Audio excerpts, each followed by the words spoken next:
And we've been through the regulatory situation. I'm going to take you through some of the good and bad examples, something about onboarding and why we use passwords at all, something about initial passwords and maybe we don't need any initial passwords. And then finally, some detailed technical discussion, quite deep, about how can we provision good passwords.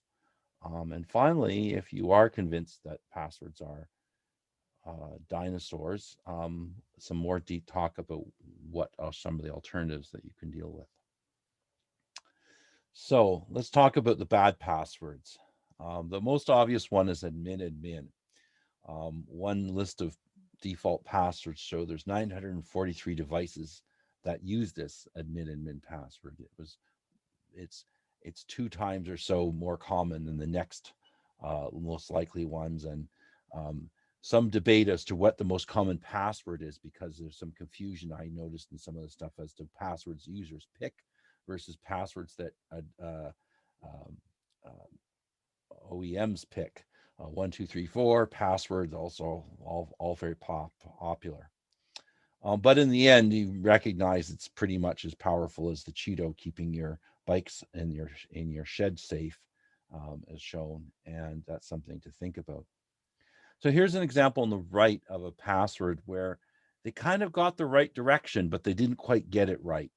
So this is a TP-Link home router, and it has a sticker on the bottom which has a QR code, a barcode with its serial number on the bottom. Its MAC address is there. Well, there's some more digits, so there's something more than just the MAC address, but um, that's there at the bottom.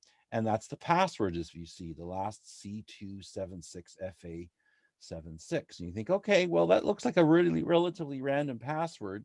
And that isn't that a pretty good choice? And the answer is, well, yeah, it is, except that it's kind of a public piece of information. Certainly any device on the inside of this network, on the inside of this home router, can see the MAC address of the home router. And if the user, as we know, hasn't changed it, then they can see the password. And that means that any malware running on some PC can essentially reach out and reconfigure that home router. And for instance, it could open it to the internet, which would then make it vulnerable to many more different attacks. But we know that from there was a Nokia report that came out last week that said that continues to be that the most common type of attacks these days are Trojans that still remarkably arrive by email. That's still the most common kind of spread of malware. So to assume that the PCs on the inside of the network are secure and aren't going to be doing this is foolhardy.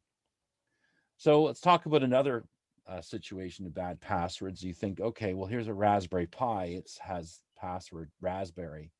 You think, well, this is a hobbyist toy, right? And kids use it, and who cares what the password is because they're going to blow it up and reformat it, 3 or 4 times a week. Well, that's often true, but yet 50% of the Raspberry Pis are actually going to industrial uses. So, for instance, you can buy this Raspberry Pi in an industrial mounted DIN rail, and you can see it's the same thing, right? They brought out the pinouts on the side there, but it's the same Raspberry Pi inside of this. So you hope that in that environment, when they load up their custom situation and go forward with this, that they've changed the password. But I mean, this company that's selling these lovely devices, they're not changing the password. That's going to be someone at the power plant or the plant who's actually deploying them that's going to be responsible for that. And so you get into this, well, is this really going to happen again? But even more interesting, okay, we have a lot of home appliances which are becoming smart. And while 5 years ago, if you told me they were going to run Raspberry Pis, I would be like, well, it's kind of not that industrial and it's probably not going to last that long. But then I look at how long my appliances last, and I think the Raspberry Pi might outlast the rest of it.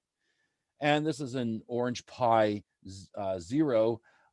It costs $12 in quantity one. If you add some zeros to that, the quantity goes way down. This is a very powerful system equivalent to the one below with fewer connectors. And I see no reason why people wouldn't start putting them into appliances and just like, well, let's just hook it up and make it go. So let's talk about a slightly better situation. So for instance, this bright box wireless router, it looks very similar to the T-Link. There's lots of similar information, but you see the wireless network name is slightly random. It's slightly recognizable, but slightly random. There's a wireless password, which is obviously quite typable, but looks like it's 3 random words. The password is randomly generated, not related to the MAC address, which in this photo has been X'd out for privacy reasons. And that's just pretty good. So there's a randomly generated password, tells you all the details. Yes, log in as admin. And the password's not too arduous, but at least it's reasonably random. Looks random. I mean, I don't know. It might not be. It could be that, but it looks like it's doing pretty well. And so as I went through some of the news and other things like this, here's a caption of about 8 different things where they have moved from, admin to randomly generated passwords, or in case they see Bosch, it says there's no password originally, but new firmware prompt users to create password and first login. Again, Cisco's changed that way, and that's pretty much been that way all along. The problem is usually people never set the password. So there's a whole bunch of things where they went from having admin to either no password, and now they have uniquely randomly generated password. Couple weeks ago, saw a report from Supermicro, for instance. They really kind of did an interesting job. The whole interesting process on there to send out random passwords. They have a barcode. You can't see it. I'm sorry, I made it too small. But on the outside packaging, it actually tells you not the random password on the outside of the password, but the fact that there is a random password and you need to look inside the box to find it. And then they have a whole document explaining it. So if you want to know what the password is and you have, for instance, purchased a Blade server, which you probably haven't for your home, but if you had in an industrial setting, when you want to know the password, well, there's a little tab you pull out and there's the barcode shown. And if that's not enough, you lost it, you open up the box and they've stuck the random password available on a couple of different things. So once you have that, then you can take control of the server remotely. And this is a common thing that you actually wound up using the BMC, the baseboard management processor, to basically install the system. That's how most data centers work these days.